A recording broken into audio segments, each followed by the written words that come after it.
అంతర్జాతీయ మాతృ దినోత్సవంగా చెప్పబోతున్నాను. మన భారతదేశం మనకు స్వాతంత్రం వచ్చే ముందు భారత భూభాగంలో గల ముస్లింలు మత ప్రాతిపదికన ముస్లింలందరికీ ప్రత్యేక దేశం కావాలని భారతదేశం నుండి విడిపోయి పాకిస్తాన్గా రూపొందించుకున్నారు. భారతదేశం వరకు తూర్పు వైపు గల భాగాన్ని తూర్పు పాకిస్తాన్ అంటారు. ఇక్కడి ప్రజలు ముస్లింలు అయినా వారి మాతృభాష బెంగాలీ. భారతదేశానికి పశ్చిమంగా ఉండే పాకిస్తాన్ను పశ్చిమ పాకిస్తాన్ అని పిలిచేవారు. వీరి మాతృభాష ఉర్దూ. ప్రభుత్వం ఉర్దూను అధికార భాషగా ప్రకటించగా తమ మాతృభాషకు అన్యాయం జరుగుతుందని తమకు న్యాయం చేయాలని తూర్పు పాకిస్తాన్ వారు ధర్నాలు ర్యాలీలు నిర్వహించారు.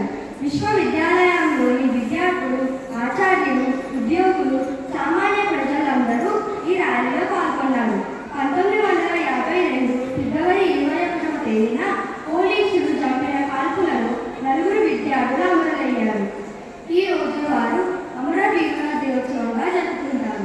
తరువాత ఫిబ్రవరి 1956వ సంవత్సరంలో ఉర్దూతో పాటు బెంగాలీ భాషను కూడా అధికార భాషగా గుర్తించింది. తూర్పు పాకిస్తాన్ బెంగాలీ భాష పేరు మీదనే బంగ్లాదేశ్గా మారింది. మాతృభాష కోసం విద్యార్థులు వీరమరణం పొందిన ఫిబ్రవరి 21వ తేదీన యునెస్కో అంతర్జాతీయ భాష దినోత్సవంగా ప్రకటించింది. 2000 సంవత్సరం నుండి దీనిని అన్ని దేశాల వారు నిర్వహించుకుంటున్నారు. మాతృభాష అనగా తల్లి నుంచి, తల్లి ద్వారా మనం నేర్చుకునే భాష. జననీ జన్మభూమిశ్చ స్వర్గదపి గరీయసి అనగా జన్మనిచ్చిన అమ్మ, జన్మనిచ్చిన భూమి రెండు స్వర్గం కంటే మిన్న. తల్లి ఒరే బిడ్డకు తొలిబడి.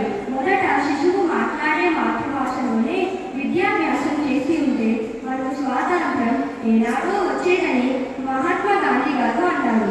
ఎవరి మాతృభాష వారికి